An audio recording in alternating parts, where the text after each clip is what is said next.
Hey everybody, it's Lily and welcome to my March TBR. It actually might end up being more of a March, April, May TBR. I'll admit that I've been in a pretty bad reading slump, but here's to hoping that I can get out of that to get some quality books read this month.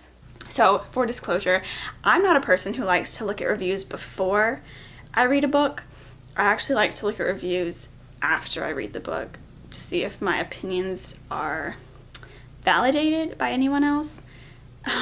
So I know other people on BookTube, I've seen that they've reviewed some of these books, but I actually haven't looked at almost any of them because I don't like my opinions to be influenced by anyone else's before I have a chance to make my own. So if it doesn't seem like I know a lot about these books, it's because I don't.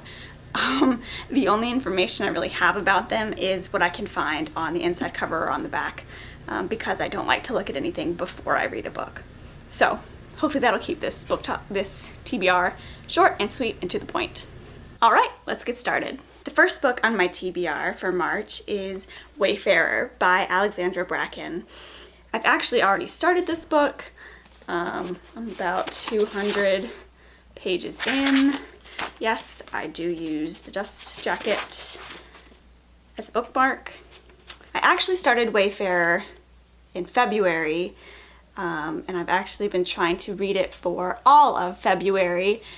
But as I said earlier, I've been in quite a bit of a reading slump and it just hasn't been happening. I've been stuck around the 200 page mark for a while now. It's not that I don't like the book. I don't know what it is. It's just a reading slump. If you can explain it to me, that would be great. Since this is a sequel and I don't want to give any spoilers, I'll just say that it follows our main characters, Etta and Nicholas, on their adventures through time. Etta and Nicholas are both time travelers, and the story takes place with them jumping from century to century, place to place, having wild adventures, and essentially trying to save the world, or the timeline. I really love Passenger. I thought it was great fun. And so far, what I have read of this book, I've greatly enjoyed. I think the one thing that's holding me back is it does seem that our characters have become a bit more Harry Potter 5 moody. I particularly dislike it when characters get like that, but I'm hoping quickly in the next number of pages, they'll snap out of it and they'll get back to themselves, and then we'll get back to that levity that the first book kind of had. The next book on my TBR is actually a prequel, and it is called Clary Oh by Garth Nix. It is a prequel to his Abhorsen series, which I thought was a trilogy, but apparently not. Should probably look that up.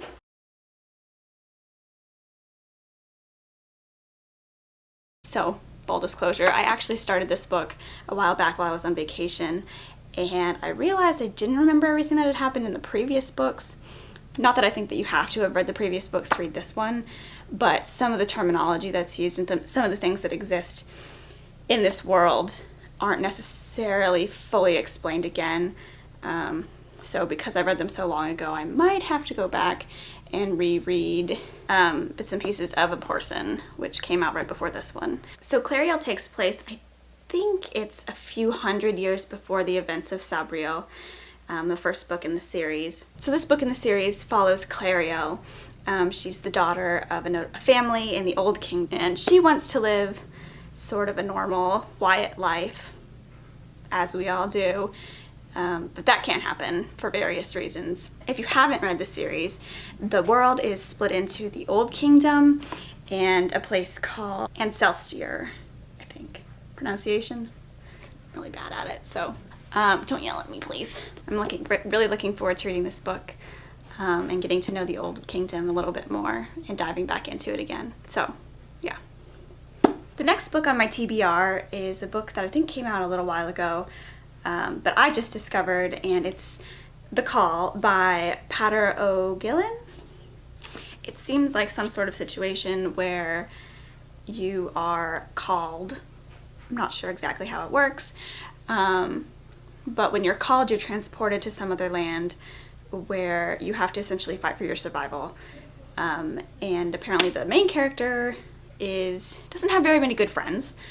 Or ones that believe in her, and so no one really thinks that she can survive, and so I believe the book follows her and her attempt to survive the call. It sounds really exciting and interesting, and I'm really excited to read it. Now for a short break for the word of the day. So the word of the week, or day, or whatever, the word of the video for this week is abscond, which is one of my personal favorite words, which means to depart secretly and to hide oneself. If you didn't see my last video, I decided that since this is sort of a writing and book channel, I thought it would be a lot of fun to have a word of the video, word of the week, each time I do a video. I personally love words, and I think that there are a lot of great words out there that people don't really use that often, and I think it's a shame. So I hope to be able to learn a few new words and maybe teach you a few new words along the way. The next book on my list is Scythe by Neil Shusterman. Get my hair off the book. So these scythes are tasked with going out and killing certain people when they're told to do so in order to keep the population under control. They're the only way that death comes to people in this society that seems to have conquered death and disease and things like that. So the book follows Citra and Rowan, who I assume are our main characters, and they are apprentice scythes. They don't want to be, but they don't really have a choice, and it seems like if they fail in being a scythe, then their own lives could be at stake. Don't know much else past that, but I'm excited about it all the same. The next book on my list is The Diabolic by S.J. Kincaid. So this book follows our main character, Nemesis. So this seems to be sort of dystopian sci-fi. The inside cover mentions something about a galactic senate, so which leads me to believe it's something sort of in the realm of sci-fi, which is fine with me. I don't read a ton of sci-fi, but sci-fi now and again is fine with me. So it seems that Nemesis is what the book calls a diabolic, which is essentially a protector, sort of. Their only task is to kill people to keep whoever it is they're tasked with protecting safe.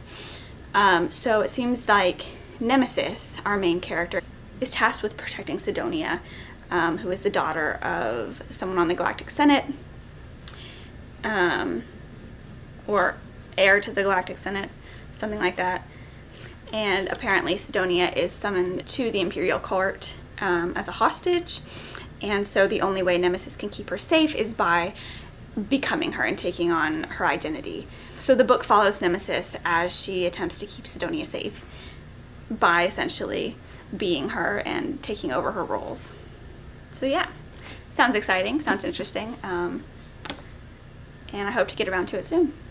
And the final book on my TBR for March, April, May, June, July, whatever, is Caraval by Stephanie Garber.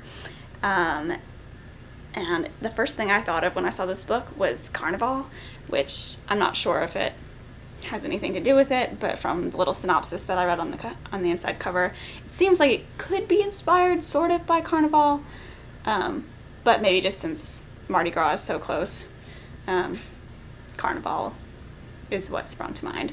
So the book starts out with Scarlett and Tella, sisters who live on an island which they've never left before in their lives, and they both want to go to this celebration called Caraval.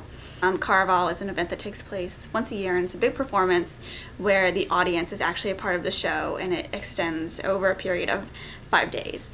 So they're not supposed to go.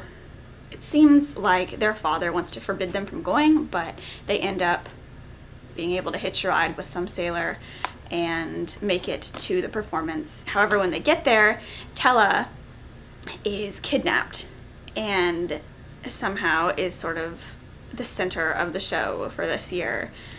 How they knew that she was going to be there, I don't know, but go figure. Maybe that will be revealed somewhere in the book. I don't know.